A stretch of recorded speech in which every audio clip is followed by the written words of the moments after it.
Hello বন্ধুরা, আমি dietician Shampa. কেমন আছেন সবাই? আশা করছি ভালো আছেন।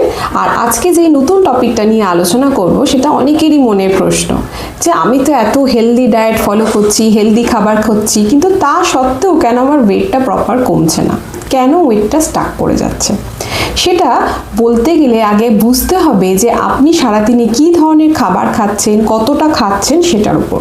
কারণ আমাদের বডি হেলদি ফুড বা আনহেলদি ফুড বুঝতে পারে না। তারা বুঝতে পারে যে কতটা ক্যালোরি আমাদের বডিতে তৈরি করছে, কতটা ক্যালোরি আপনি খাচ্ছেন, কতটা ক্যালোরি সারাদিনে আপনি রিডিউস করছেন বা আপনি ব্যয় করছেন। সেই হিসেব বা সেই ব্যালেন্স যদি মিলে যায় তবেই কিন্তু একমাত্র ওয়েট লস করা পসিবল। তাই আপনি যদি হেলদি খাবার খান কিন্তু পরিমাণ ঠিক করে না খান, তাহলে সেক্ষেত্রেও কিন্তু আপনার ওয়েট লস হওয়া পসিবল নয়। হেলদি খাবার মানে অবশ্যই ভালো, আমাদের শরীরের জন্য ভালো, সব কিছুর জন্য ভালো, কিন্তু বুঝতে হবে যে হেলদি খাবার মানে তার পোর্শন আপনি বেশি করে খেয়ে নিলেন, তাহলে সেটা কিন্তু আমাদের শরীরের জন্য ভালো নয়। আপনি হেলদি খাবার বলতে এখানে হতে পারে মাছ, হতে পারে ডিম, হতে পারে পনির, হতে পারে, কিন্তু এগুলো যদি আপনি অতিরিক্ত পরিমাণে খান, ভাত রুটি এগুলোও হেলদি, ওটস হতে পারে, কিন্তু যদি কোনো খাবার যেটা আপনি যদি পোর্শন যতটা খাওয়া উচিত আমাদের সারাদিনে তার থেকে যদি পরিমাণ বাড়িয়ে দেন, তাহলে সেগুলোও কিন্তু ফ্যাট ফরম্যাট হয়ে আমাদের বডিতে জমতে আরম্ভ করে। তাই যখন আপনি হেলদি ফুড খাচ্ছেন, হেলদি খাবার খাচ্ছেন, অবশ্যই সেটা ভালো, হোম কুক ফুড খাচ্ছেন সেটা অবশ্যই খুব ভালো, কিন্তু তার পোর্শনটা আপনাকে মেনটেন করতে হবে। অর্থাৎ যদি আমাদের এক বাটি ভাত খাওয়া উচিত, কিন্তু আমরা এক বাটির জায়গায় 2 বাটি বা 3 বাটি খাচ্ছি, বা যদি আমরা ভাবি কুইনোয়া আমাদের শরীরে খুব ভালো খাবার, কুইনোয়া এক বাটি জায়গায় 2-3 বাটি খেয়ে নিচ্ছি একটা মিলের জন্য, সেটা কিন্তু আমাদের বডিতে যাচ্ছে, গিয়ে এটা ফ্যাট তৈরি হচ্ছে এবং বডিতে ওয়েটটা বাড়িয়ে দিচ্ছে, কমছে না। তাই হেলদি খাবার খেলেও পোর্শন সাইজটা কিন্তু কি, যদি পোর্শন সাইজ প্রপার মেনটেন হয় তবেই কিন্তু ওয়েট লস করা সম্ভব।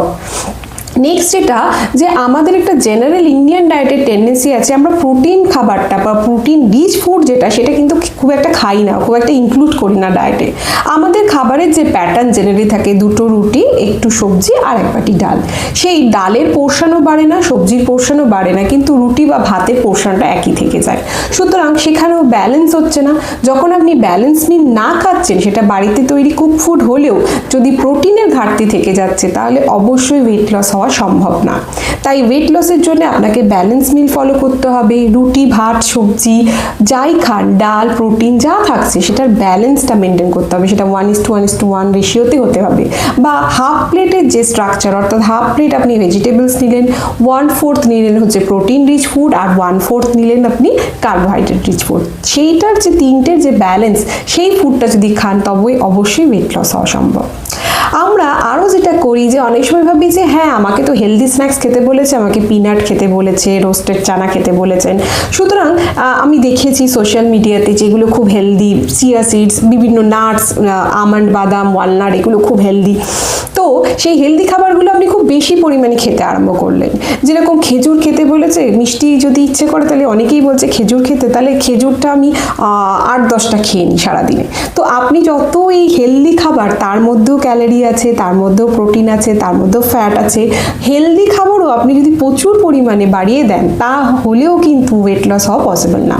আপনি যদি 1 মুঠো বাদাম খেয়ে নেন, যেটা মোটামুটি 300 ক্যালোরি, আর আপনি ভাবছেন আমি এটা হেলদি স্ন্যাক্স খেয়েছি সুতরাং আমার ওয়েট লস হয়ে যাবে, না, সেটা একদম ঠিক না। আপনাকে এটার ক্ষেত্রেও পোর্শনটা মেনটেন করতে হবে। সেটা আপনি যে ধরনেরই স্ন্যাক্স খান না কেন, পোর্শন যদি মেনটেন না হয়, তাহলে ক্যালোরি কাউন্ট যদি ঠিক না থাকে, তাহলে কিন্তু ওয়েট লস হওয়া পসিবল না।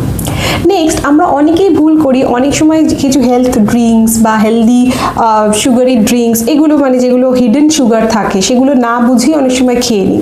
কোনো হেলথ সাপ্লিমেন্ট সেগুলো না দেখেই আমরা খেয়ে নিই। তার ফলে কি হয়, যে এই যে আনহেলদি যে ইনগ্রিডিয়েন্টসগুলো, প্রিজারভেটিভ বলুন, সুগার বলুন, এইগুলো কি হয় আমাদের বডিতে চলে যেতে শুরু করে, এবং তার ফলে কিন্তু ক্যালোরি ইনটেক বেড়ে যায়। আমি মনে মনে ভাবি যে হ্যাঁ, আমি হেলদি ফুড খাচ্ছি এবং হেলথ ড্রিঙ্কস খাচ্ছি, ভীষণ ভালো, হেলদি তার জন্যে, কিন্তু তা সত্ত্বেও সেটা কিন্তু আমাদের বডিতে প্রপার কাজ করে না এবং ওয়েট বাড়িয়ে দিতে পারে, ওয়েট কমতে হেল্প করে না একদমই। তাই এই ধরনের সাপ্লিমেন্টস বা ধরুন স্ন্যাক্স বার যেগুলো এখন পাওয়া যায়, সেগুলো কেনার সময় অবশ্যই দেখে নেবেন তার মধ্যে কোথাও হিডেন সুগার আছে কিনা, তার মধ্যে যে ন্যাচারাল সুগার সেটার কন্টেন্ট কতটা অ্যাডেড সুগার আছে, সেগুলো দেখে তবেই কিন্তু এই ধরনের সাপ্লিমেন্ট বা প্রোডাক্টগুলো খাওয়ার চেষ্টা করুন। নেক্সট যেটা যে আমরা সারা সপ্তাহ একটা প্রপার ডায়েট ফলো করি এবং সবার যে কাজের অ্যাংজাইটি স্ট্রেস সেটা তো থাকেই, এবং উইকেন্ডে গিয়ে একটা প্রাণ খোলা ব্যাপার, মানে যা ইচ্ছা খেয়ে নিলাম, যা ইচ্ছা করলাম, রেস্টুরেন্টে চলে গেলাম, সারা সপ্তাহ তো ডায়েট করেছি, সুতরাং এই একদিন খেলে কি অসুবিধা আছে।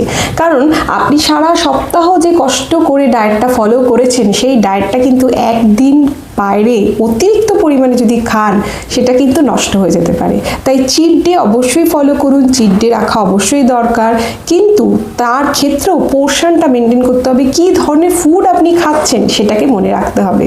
আপনি প্রচণ্ড গ্রেভিযুক্ত চিকেন বা মাটন খেয়ে নিলেন, তার জায়গায় আপনি যদি গ্রিল বেকড বা আপনি তান্দুর টাইপের খাবার খান, সেটা কিন্তু অনেকটা মেনটেন করতে হেল্প করে আপনার পুরো সপ্তাহের ডায়েটটাকে।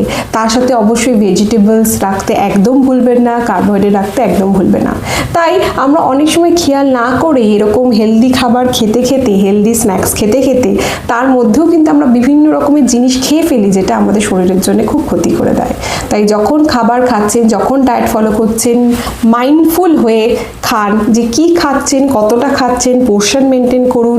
প্রত্যেকটা খাবার যখন খাচ্ছেন চিউ করে, ভালো করে চিবিয়ে খান, যাতে আপনার ব্রেন আপনাকে সিগন্যাল দিচ্ছে যেটা সেটা ফলো করুন যে আমার পেট ভর্তি হয়ে গেছে। আপনার পেট যদি ভর্তি হয়ে গেছে, সেটা যদি ব্রেন আপনাকে সিগন্যাল দিচ্ছে তাহলে সেখানে স্টপ করে যান। তবেই কিন্তু একটা প্রপার ডায়েটের থ্রু দিয়ে ওয়েট লস করা পসিবল। আর এই ওয়েট লস নিয়ে আরও কিছু জানতে, আরও কিছু ডায়েট সম্বন্ধে জানতে আমার এই ভিডিওর কমেন্ট সেকশন একদম ভুলবেন না। সবাই এই ডায়েটের প্যাটার্ন, সবাই এই হেলদি ফুড খাওয়ার যে প্যাটার্ন বা ইচ্ছা এখন যে খুব বেড়েছে, এবং সেটা যে খুবই ভালো ব্যাপার সেটা ঠিক, কিন্তু প্রপার ওয়েতে করুন, কারোর গাইডেন্সের থ্রু দিয়ে করুন, প্রপারভাবে জেনে করুন। আর্ধেক জানা কিন্তু মানে ভীষণ ভয়ঙ্কর একটা জিনিস। পুরোটা জেনে কি করছেন, কতটা খাচ্ছেন, কেন আপনার শরীরের জন্য ভালো, সেগুলো জেনে তবেই কিন্তু সেই ডায়েটটা ফলো করুন। নিজের থেকে ফলো না করে প্রপার গাইডেন্স নিয়ে স্টার্ট করুন। আশা করছি এই ভিডিওটা সবার ভালো লাগবে। এই ভিডিওটা অবশ্যই লাইক করুন, কমেন্ট করুন এবং যত পারবেন সবার সাথে শেয়ার করুন, যাতে এই ভুল ধারণা, নিউট্রিশন রিলেটেড যে ধারণাগুলো আছে, ভুল ধারণাগুলো কাটানো যায়। আমার ইউটিউব চ্যানেলে অনেক নতুন নতুন ভিডিও আছে, নতুন নতুন টপিকের ওপর। অবশ্যই আমার ইউটিউব চ্যানেলকে সাবস্ক্রাইব করুন। ভালো লাগলে আমার এখানকার ভিডিও সবার সাথে শেয়ার করুন, লাইক করুন। আশা করছি সবার খুব ভালো লাগবে, সবাই খুব ভালো থাকবেন। আবার সবার সাথে দেখা হবে। নমস্কার।